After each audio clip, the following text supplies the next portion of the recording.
Jeffrey Pullicino Orlando jgħid li dak li tkellem dwaru fil-Parlament qabel il-vot fuq il-mozzjoni dwar Kienu Caruana huwa kien qalu ħafna drabi oħra waqt laqat tal-grupp parlamentari Nazzjonalista u anki waqt laqat li huwa kellu mal-Prim Ministru nnifsu.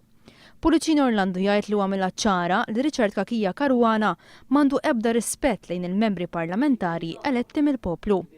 Prova ta' dan huwa l-fatt li Kienu Caruana rid ikun jaf kif huwa bħala deputat kien se jivvota fuq il-mozzjoni fil-Parlament.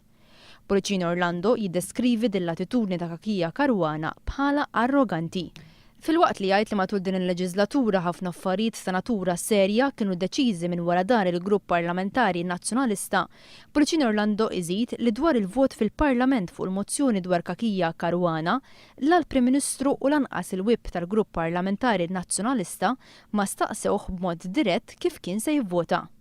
Fl-intervista, Pullicino Orlando żvela kif artiklu li der f'ismu fil-gazzetta The Times dwar il-kwistjoni tal-Mistra matul il-kampanja tal-ahhar elezzjoni ġenerali fil-verita inkiteb mill-blogger nazzjonalista Daphne Caruana Galizia.